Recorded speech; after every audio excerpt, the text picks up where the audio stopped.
एक बार गौतम बुद्ध अपने आश्रम में अपने सभी शिष्यों को शिक्षा दे रहे थे कि दुनिया की सबसे तेज छुरी हमारी जबान है और दुनिया के सबसे खतरनाक हथियार हमारे शब्द हैं, जो बिना किसी का खून बहाए लोगों को अंदर ही अंदर मार सकते हैं। हमारे शब्द हमारी ताकत हो सकते हैं, लेकिन ये हमारी सबसे बड़ी कमजोरी भी हो सकते हैं, अगर हमें नहीं पता कि कब, कहां और क्या और कितना बोलना है। यदि हम सही समय पर सही इरादे के साथ सही शब्दों का प्रयोग करते हैं, तो ये हमें एक सफल व्यक्ति बनाता है। लेकिन अगर हम सही समय पर सही इरादे से सही शब्दों का इस्तेमाल नहीं करते, तो ये हमारे जीवन को नर्क से बदतर बना सकता है। तो दोस्तों, आज की कहानी के माध्यम से मैं आपको बताने वाली हूँ कि चुप रहकर कैसे हम अपने जीवन को बदल सकते हैं। आपको चुप रहने की शक्ति का एहसास इस वीडियो में होने वाला है। वीडियो शुरू करने से पहले कमेंट बॉक्स में नमो बुद्धाय लिखकर वीडियो को लाइक जरूर करें। तो चलिए शुरू करते हैं इस कहानी को। जापान में एक बहुत ही प्रसिद्ध बौद्ध भिक्षुक रहा करते थे। उनका नाम रिसाई था। रिसाई अकेले रहते थे। दुनिया के शोर शराबे से दूर जंगल में वो रहते थे और वह बड़े ही ध्यानी और प्रभु भक्त व्यक्ति थे, इसलिए वह पूरे जापान में बहुत अधिक प्रसिद्ध थे।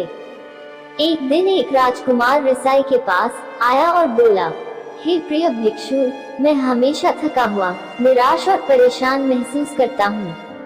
मेरा मन बहुत अशांत रहता है। हालांकि मेरे पास सब कुछ है, दौलत, शोहरत, सुख सुविधाएं जो हर व्यक्ति चाहता है या पाने की इच्छा करता है, लेकिन फिर भी मेरे अंदर इतनी अशांति और चिंता क्यों है? रिसाई ने उसकी बात बहुत ही ध्यान पूर्वक सुनी और कुछ सोचने के बाद कहा, तुम इस प्रश्न का उत्तर जानते हो, बस तुमने कभी इस प्रश्न को हल करने की कोशिश नहीं की है। रिसाई ने आगे कहा, मैं एक रिसर्च करना चाहता हूँ, क्या तुम मेरा साथ उसमें दोगे? इस रिसर्च के बाद तुम्हारे जीवन में किसी भी तरह की अशांति और चिंता नहीं रहेगी। ये बातें सुनकर राजकुमार बहुत हैरान था। उसने रिसाई से कहा, बताएं मुझे क्या करना होगा? अपने मन की शांति के लिए मैं कुछ भी करने को तैयार हूँ। राजकुमार की इन्हीं बातों को सुनकर भिक्षु ने कहा, तो फिर आप अगले 15 दिन के लिए मेरे आश्रम में रहोगे और एक सामान्य व्यक्ति की तरह अपना जीवन व्यतीत करोगे, और इन 15 दिनों में तुम अकेले और चुपचाप रहोगे, जितना हो सके कम बोलोगे। राजकुमार उस भिक्षु की बातें सुनकर सहमत हो गया। पहले दिन राजकुमार को लगा कि उसका मन सामान्य से अधिक अशांत और विचलित है। उसके मन में तरह तरह के विचार आ रहे हैं और वह आम लोगों की तरह जीवन जीने में असहज महसूस कर रहा है। उसे अंदर से बोलने की इच्छा हो रही थी, लेकिन वह चुपचाप रहा। उसके मुंह से एक भी शब्द नहीं निकला, बस वह चुपचाप बैठा रहता। लेकिन रात होते होते उसे अंदर ही अंदर शांति का अनुभव होने लगा। उसके लिए यह अनुभव अजीब था। वह खुद से पूछ रहा था कि वह अंदर ही अंदर इतना खुश क्यों है और उसकी आंतरिक बेचैनी और चिंता कम क्यों होने लगी है। अगले दिन राजकुमार अकेला चुपचाप बैठा रहा और वह प्रकृति को निहार रहा। वह पौधों को, फूलों को, आकाश में उड़ रहे पक्षियों को, वह अपने जीवन में पहली बार यह अद्भुत दृश्य महसूस कर रहा था कि उसके पास कितनी सुंदरता है। वह दिन भर प्रकृति की सुंदरता को निहारता रहता और उसकी ताजगी को महसूस करता रहता। इसी तरह से 10 दिन बीत गए और उसके मन की सारी बेचैनी, सारी हलचल, सारी उथल पुथल और सारा तनाव गायब हो गया। 11वें दिन की सुबह राजकुमार फिर से एकांत में बैठ गया और कुछ ही मिनटों में उसकी आंखें अपने आप बंद हो गई और वह गहरे ध्यान में चला गया। वह पूरे दिन वहीं पर आंखें बंद करके बैठा रहा और गहरे ध्यान में डूबा रहा। न कोई शब्द, न कोई चिंता। राजकुमार भीतर से असीम शांति और आनंद से भर गया। राजकुमार अपने बाकी के 4 दिन इसी तरह गहरे ध्यान में व्यतीत करने के बाद, मैं जान गया कि मेरा मन इतना अशांत और विचलित क्यों था। रिसाई मुस्कुराते हुए पूछा, बताओ क्या उत्तर मिला तुम्हें? 15 दिन बाद रिसाई के सामने प्रस्तुत हुआ और रिसाई को प्रणाम करके बोला, प्रिय भिक्षु, मुझे उत्तर मिल गया कि मेरे मन में इतनी उथल पुथल और चिंता क्यों थी। राजकुमार ने कहा, मैं आवश्यकता से अधिक बातें करता था। मैं किसी पर भी अपने शब्द और ऊर्जा व्यर्थ करता था। मैं दिन भर अपने लोगों से फालतू की बातें करता रहता और फिर उन्हीं के बारे में अकेले में सोचता रहता और ज्यादातर समय नकारात्मक ही सोचता रहता। इस तरह मैं बस अपना समय बर्बाद कर रहा था। ज्यादा बोलने और नकारात्मक सोचने की वजह से मेरा मन अशांत और बेचैन हो गया था और इसी वजह से मैं किसी भी काम को ठीक से नहीं कर पा रहा था, जिसकी वजह से मैं हर काम में असफल होने लगा और फिर इन्हीं लगातार मिलने वाली असफलताओं की वजह से ही मैं और भी उदास और चिड़चिड़ा हो गया। इन्हीं सभी चीजों की वजह से मेरा जीवन नष्ट हो रहा था, लेकिन यहाँ पर बिताए हुए 15 दिन मेरे लिए पूरी तरह से अलग थे। मुझे कुछ अलग ही एहसास यहाँ पर हो रहा था। अब मुझे ऐसा लग रहा है मैं अपना जीवन पूरी तरह से जी रहा हूँ, लेकिन इससे पहले मैं अपना जीवन गलत तरीके से जी रहा था और मैंने ये भी सीखा कि हमें सिर्फ ध्यान करने की जरूरत नहीं है। ध्यान अपने आप होता है जब हम इस शांत और मौन होते हैं। ध्यान के पिछले कुछ दिनों के दौरान मैंने जो पहली चीज सीखी वह ये है कि मनुष्य के जीवन की सबसे महत्वपूर्ण घटना स्वयं को जानना है। ये सुनकर रिसाई ने कहा, सिर्फ तुम ही नहीं, दुनिया में ज्यादातर लोग जरूरत से ज्यादा बोलते हैं। आज भी लोग ज्यादातर समय केवल एक दूसरे को नीचा दिखाने के लिए ही बोलते हैं। कुछ लोग ना चाहते हुए भी बातें करते हैं और अपना जीवन बर्बाद कर लेते हैं। रिसाई ने राजकुमार को चुप रहने का महत्व समझाते हुए कहा, एक बार गौतम बुद्ध से उनके शिष्यों ने पूछा, प्रिय बुद्ध, आप ज्यादातर समय चुप क्यों रहते हैं? बुद्ध ने कहा, क्योंकि चुप रहने से व्यक्ति अंदर से अनंत शांति की गहराइयों में होता हूँ। मौन अपने भीतर उतरने की पहली सीढ़ी है। मौन के बिना स्वयं को जानना असंभव है। स्वयं को जानने और समझने का पहला नियम है कि मौन हो जाओ, उतना ही बोलो जितना अत्यंत आवश्यक हो। बेफिजूल की बातें करना छोड़ दो। तुम अचानक पाओगे कि 90% से भी ज्यादातर लोग व्यर्थी ज्यादा बोलकर अपना समय बर्बाद कर रहे हैं।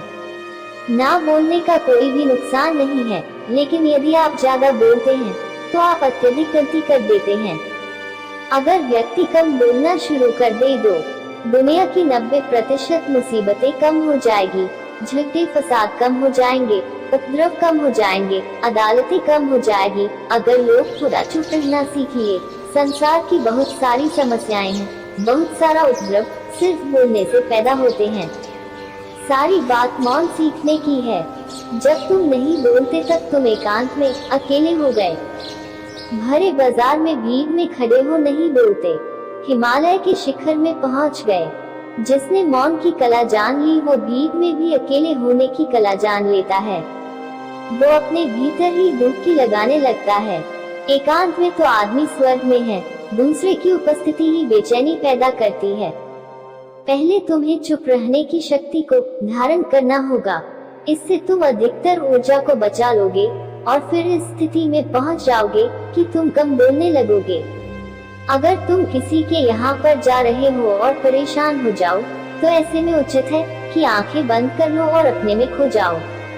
वहाँ से आपको ताजगी महसूस होगी, क्योंकि तुम्हारे अंदर ही जीवन का वो स्रोत छिपा हुआ है, वह किसी दूसरे में नहीं है।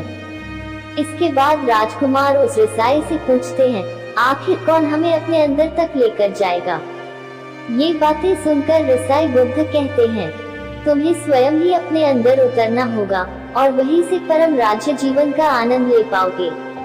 आनंद का यहीं से जन्म हुआ है, यहीं से तुम मौत में डूब जाओगे। यही तुम्हारा सूरज उदय होगा और यहीं से अस्त होगा।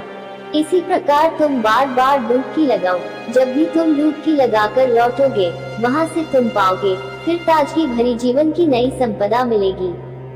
इस नई शक्ति के जन्म होने से तुम्हारी थकान गई, उदासी गई, चिंता गई। जैसे कोई स्नान करके लौटता है तो शरीर शीतल हो जाता है, शांत हो जाता है।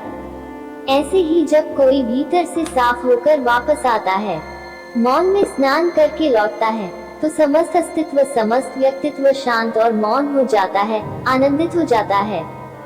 जब तुम आंतरिक मौन की उस पराकाष्ठा पर पहुंच जाओगे, तब तुम पाओगे कि बोलने से भी तुम्हारा मौन खंडित नहीं होता, वो बना ही रहता है। उसकी एक अंतर्धारा लगातार तुम्हारे भीतर बहती रहती है।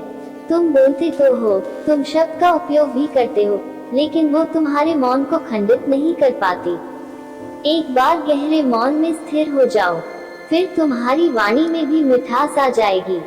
तुम्हारा बोलना संगीत पूर्ण होगा, तुम्हारा बोलना सत्य होगा। तुम बोलोगे तो दूसरों पर भी शीतलता छा जाएगी। जैसे ही तुम अंदर से चुप होते हो, तुम इतने शक्तिशाली होने लगते हो कि समाज की निर्भरता तुम छोड़ने लगते हो और तुम्हारे जीवन में एक मस्ती आती है जो केवल दीवानों के जीवन में होती है। तुम्हारे चेहरे पर एक नई रौनक आ जाती है, तुम्हारी आंखें किसी अमृत के समान हो जाती है और तुम अनंत शांति के समुद्र में डूबने लगते हो। इतना कहकर भिक्षु रिझाई ने अपनी बात खत्म की और वो मौन में चले गए। राजकुमार उनका धन्यवाद कर अपने महल में चला गया। दोस्तों, आपने भी अनुभव किया होगा कि बहुत ज्यादा बात करने से दिमाग अशांत हो जाता है, जिससे हम अपने दिमाग पर नियंत्रण खो देते हैं और साथ ही अपना ध्यान भी खो देते हैं। जो लोग बहुत ज्यादा बोलते हैं, उनके पास किसी एक काम पर ध्यान केंद्रित करने की काबिलियत नहीं होती। वो अपने किसी भी लक्ष्य पर पूरी तरह से केंद्रित नहीं कर पाते।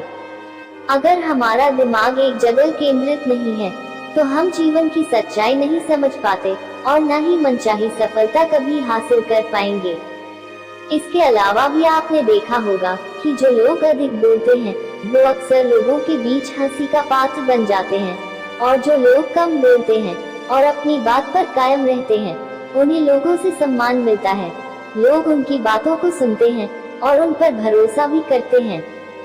जो लोग जरूरत से अधिक बोलते हैं और अपने विचारों के बारे में पक्के नहीं होते, उनका दिमाग स्थिर और विचलित रहता है, शोर से भरा रहता है, और एक अशांत दिमाग वाला व्यक्ति जीवन में किसी भी चीज में सफल नहीं हो पाता, क्योंकि वह किसी भी काम में फोकस नहीं कर पाता।